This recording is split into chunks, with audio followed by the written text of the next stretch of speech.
नमस्कार, आदाब, जय भीम, सत श्री अकाल।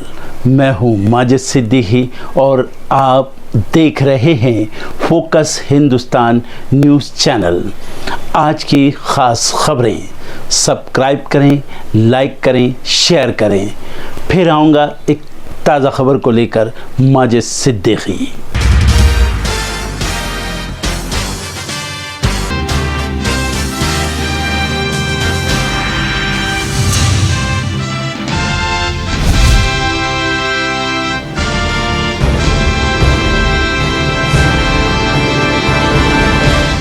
मध्य प्रदेश विधानसभा चुनाव के लिए वोटिंग खत्म हो गई। 2018 की तरह इस बार भी बम्पर वोटिंग हुई है। हालांकि शहरी क्षेत्रों में वोटिंग की रफ्तार कम रही। कुछ सीटों पर 90% तक वोटिंग हुई है। शिवराज सिंह चौहान और कमलनाथ के विधानसभा क्षेत्र में भी वोटिंग की बारिश हुई। वहीं राजधानी भोपाल के वोटरों ने अधिक दिलचस्पी नहीं दिखाई। ग्वालियर शहरी क्षेत्र में भी वोट कम पड़े हैं। आइए आपको मध्य प्रदेश की सभी 230 सीटों का हाल दिखाते हैं कि वो कहां और कितनी वोटिंग हुई है। रात 11:30 बजे के बाद चुनाव आयोग की तरफ जारी आंकड़ों के मुताबिक पूरे प्रदेश में 76.55% वोटिंग हुई है। रतलाम के सलाना में सबसे अधिक 90% वोटिंग हुई है। 76% से अधिक वोटिंग मध्य प्रदेश के इतिहास में पहली बार हुई है। जहां मुरैना में 64% वोटिंग हुई तो ग्वालियर में 65%, ग्वालियर पूर्व में 57%, ग्वालियर दक्षिण 64%, शिवपुरी में 75%, चंदेरी में 79%, सागर में 67%, दमोह में 74%, छतरपुर में 73%, चित्रकूट में 71%, रैगांव में 70%, सतना में 71%, नागौर में 75%, रीवा में 68%, जबलपुर में 67%, जबलपुर उत्तर में 72%, जबलपुर कैंट में 68%, जबलपुर पश्चिम में 72%, इंदौर फेज 1 में 69%, रतलाम सिटी में 73%, राऊ में 72% वोटिंग हुई। इसके अलावा भी एमपी की 230 विधानसभा सीटों पर वोटिंग प्रतिशत काफी ज्यादा रहा। –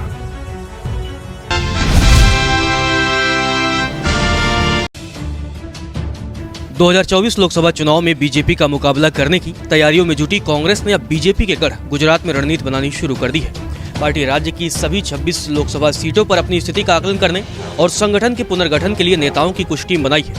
2014 और 2019 के लोकसभा चुनाव में राज्य में कांग्रेस का खाता नहीं खुला था, लेकिन अब कांग्रेस ने कमर कस ली है। वहीं बीजेपी एक बार फिर से सभी 26 सीटें जीतने का हुंकार भर रही है। कांग्रेस नेता मनीष दोशी ने बताया कि वरिष्ठ और युवा नेताओं की टीम को लोकसभा सीट की जिम्मेदारी सौंपी गई है। इन टीम को मौजूदा राजनीतिक और सामाजिक गतिविधि और चुनावी तैयारियों के हिस्से के रूप में पार्टी की स्थिति का अंदाजा लगाने के लिए लोकसभा क्षेत्रों में स्थानीय नेताओं के साथ बैठकें करने का काम सौंपा गया है। प्रदेश कांग्रेस कमेटी के अध्यक्ष शक्ति सिंह गोहिल भरूच और छोटा उदयपुर सीट की जिम्मेदारी संभालेंगे। प्रदेश कांग्रेस कमेटी के पूर्व अध्यक्ष अमित चावड़ा खेड़ा, भावनगर और सुरेंद्रनगर संसदीय क्षेत्रों में पार्टी की स्थिति का आकलन करेंगे। कांग्रेस के वरिष्ठ नेता भरत सिंह सोलंकी, अर्जुन मोढ़वाड़िया, सिद्धार्थ पटेल और जगदीश ठाकुर और विधायक दल के पूर्व नेता परेश धनानी और सुखराम राठवा को भी अलग अलग सीट की जिम्मेदारी दी गई है। गौरतलब है कि 2024 में कांग्रेस के सामने गुजरात में करो या मरो की स्थिति है। गुजरात प्रधानमंत्री नरेंद्र मोदी का गृह राज्य, उनके पीएम उम्मीदवार घोषित से पहले राज्य की 11 सीटों पर कांग्रेस का कब्जा था, लेकिन 2014 के चुनाव के बाद से कांग्रेस एक भी सीट नहीं जीत पाई है। 2019 के चुनाव में भी कांग्रेस एक भी सीट नहीं जीत पाई। कांग्रेस के सामने 2024 के लोकसभा चुनाव में राज्य में खाता खोलने की बड़ी चुनौती है। अभी तक 2024 के लोकसभा चुनाव के जो भी ओपिनियन पोल और सर्वे आए हैं, सभी सीटों पर बीजेपी क्लीन स्वीप करते हुए दिख रही है। इतना ही नहीं, बीजेपी का वोट फीसदी भी 60% के ऊपर रहने का अनुमान जताया गया है।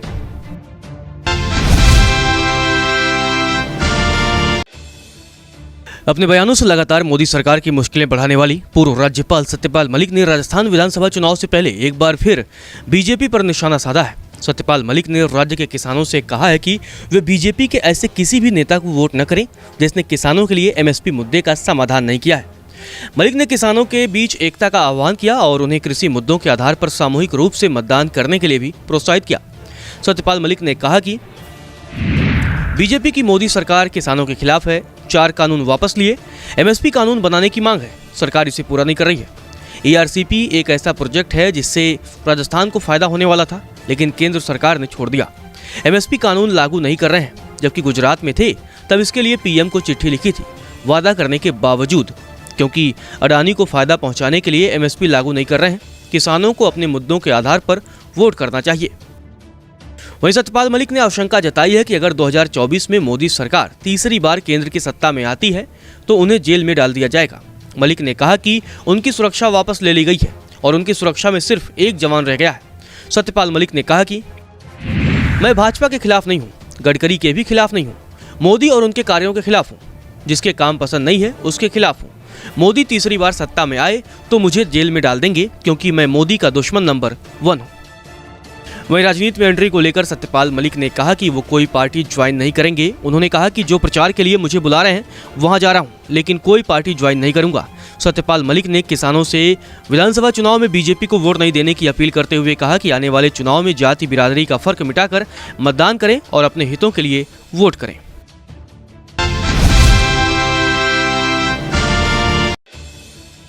बीजेपी विधायक पूर्णेश मोदी तो आपको याद ही होंगे। ये बीजेपी का वही विधायक है जिसकी वजह से राहुल गांधी की सांसदी चली गई थी, लेकिन अब बीजेपी ने अपने इस विधायक का कद पार्टी के अंदर बढ़ा दिया है। आपको बता दें कि पार्टी की ओर से पूर्णेश मोदी को दादर नगर हवेली और दमन का प्रदेश प्रभारी नियुक्त किया गया। पार्टी की ओर से पूर्णेश मोदी को प्रभारी बनाने के साथ दुष्यंत पटेल को सह प्रभारी की जिम्मेदारी दी गई है।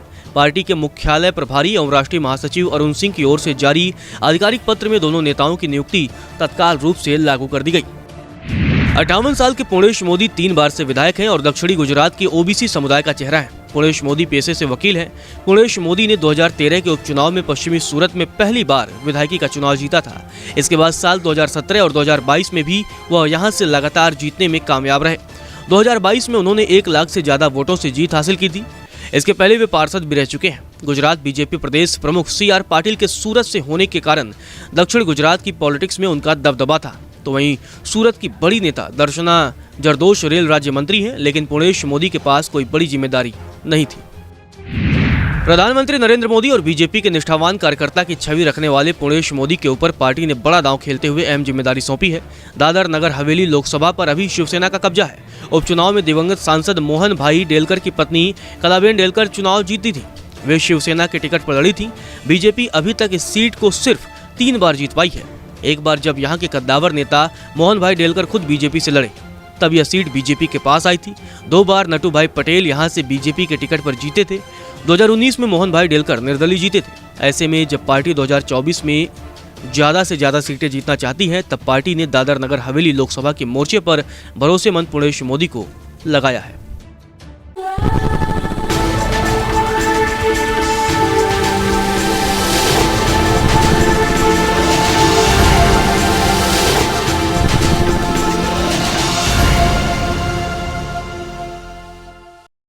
एक्चुअली बहुत अमेजिंग हो गया है क्योंकि वर्ल्ड कप भी था और इंडिया धड़ाधड़ मारे ही जा रहा था।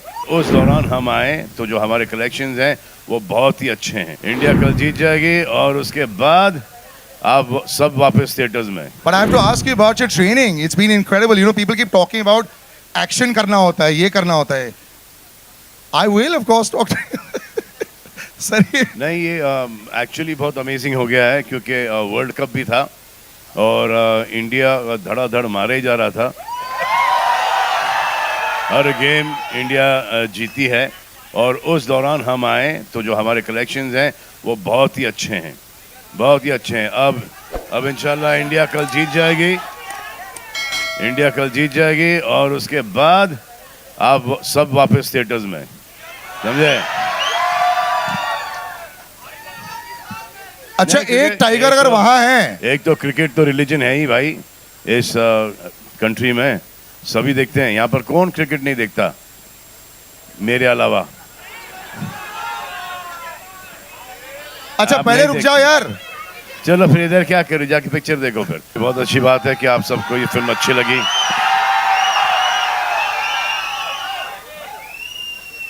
और उससे भी अच्छी बात यह है कि आप लोग यहाँ पर आए उसके बाद फिल्म देख रहे हो। मेरा थॉट ये था कि इतने सारे लोग थिएटर्स में कौन है, पैसे दे के कौन जा रहा है भाई? क्या मैंने तेरे को देखा है, टीवी पर देखा है मैंने तेरे को, नहीं तेरे बगल। हाँ हाँ,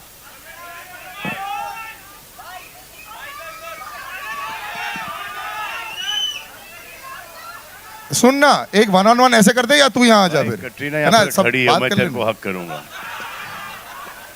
इमरान यहाँ पर मैं तुझे हक करूँगा। क्या है भाई?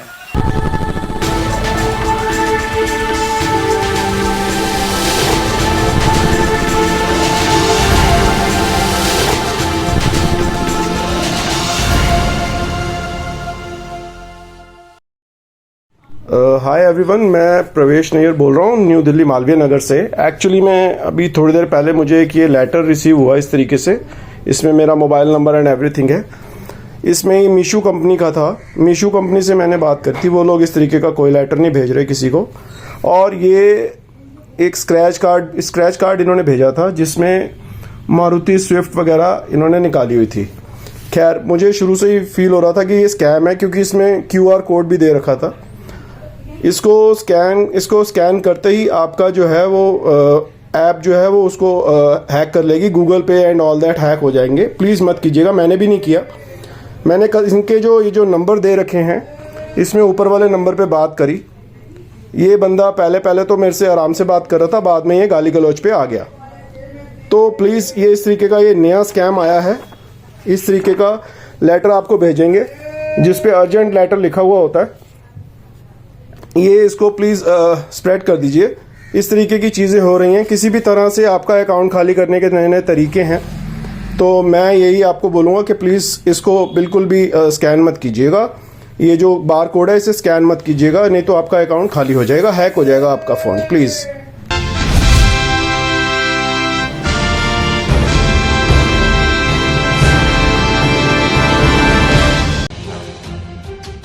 सऊदी अरब ने अपने तीर्थ स्थलों पर गाजा के लिए प्रार्थना करने वालों और फिलिस्तीन के लिए समर्थन दिखाने वालों पर सख्ती दिखाई है। इस कड़ी में सऊदी अरब मक्का और मदीना में पवित्र स्थलों पर गाजा के लिए एकजुटता दिखाने वालों और फिलिस्तीन के लिए प्रार्थना करने वालों को हिरासत में लिया जा रहा है। एक ब्रिटिश अभिनेता और प्रेजेंटर इस्लाह अब्दुल रहमान ने कहा, उन्हें फिलिस्तीनी कैफिया पहनने के कारण सैनिकों ने हिरासत में ले लिया था। रहमान ने अक्टूबर के अंत में सबसे पवित्र इस्लामिक तीर्थ यात्रा की थी और सऊदी अरब में फिलिस्तीन के लिए एकजुटता। उन्होंने मिडिल ईस्ट आई को बताया, मेरे सर के चारों ओर एक सफेद काफिया और मेरी कलाई में एक फिलिस्तीनी रंग की तस्बीह यानी एक माला पहनने के कारण मुझे 4 सैनिकों ने रोका। इसके बाद अधिकारियों ने अब्दुल रहमान से पूछा उन्होंने काफिया क्यों पहना था। उन्होंने कहा, यह स्पष्ट था कि उन्हें काफिया को लेकर समस्या थी। वे अरबी में बात कर रहे थे, लेकिन फिलिस्तीनी काफिये दोहराते रहे और उसे बार बार देख रहे थे। काफिया सौंपने के बाद अब्दुल रहमान को एक रिलीज फॉर्म पर हस्ताक्षर करने और उनकी उंगलियों के निशान लेने को मजबूर किया गया। रहमान ने आगे कहा, अंत में जब मुझे रिहा किया गया तो एक कार्यकर्ता मेरे पास आया, मेरा हिजाब उठाया और कहा, यह अच्छा नहीं है, इजराइल और फिलिस्तीन अच्छे नहीं हैं, इसलिए उसे मत पहनो, इसकी अनुमति नहीं है। उन्होंने बताया, सबसे पहले मैं वास्तव में डर गया था, क्योंकि मैं एक ऐसे देश में था जो मेरा नहीं था और मेरे पास कोई अधिकार नहीं था और वो मेरे साथ कुछ भी कर सकते थे और मुझे कुछ कहने का अधिकार नहीं था, इसीलिए मैं डर गया था। रिपोर्ट्स की माने तो सऊदी अधिकारी उन उपासकों को गिरफ्तार कर रहे हैं जो गाजा के साथ एकजुटता का संकेत देते और मक्का और मदीना के पवित्र स्थानों में फिलिस्तीन के लिए प्रार्थना करते हैं। पिछले घटनाक्रम की तरह 10 नवंबर को भी गिरफ्तारी की गई। सोशल मीडिया पर पोस्ट किए गए एक वीडियो में एक अल्जीरियाई व्यक्ति हज की यात्रा के दौरान अपने अनुभवों को बता रहा था। शख्स ने बताया कि सऊदी अधिकारियों ने उसे भी फिलिस्तीनियों के प्रति सहानुभूति और उनके लिए प्रार्थना के लिए गिरफ्तार किया। वीडियो में शख्स ने कहा, फिलिस्तीन में हमारे भाइयों के लिए प्रार्थना करने के कारण मुझे 6 घंटे से अधिक समय तक गिरफ्तार किया गया। दर्शकों, देख लिया आपने हमारे वीडियो को। हमें खुशी होगी कि आपने हमारे न्यूज़ को लाइक किया और दूसरों को शेयर किया। अगर अभी तक हमारे चैनल फोकस हिंदुस्तान को सब्सक्राइब नहीं किया है तो तुरंत सब्सक्राइब करें, कमेंट करें और बेल आइकॉन को प्रेस करें। हम हाजिर हैं खबर के लिए।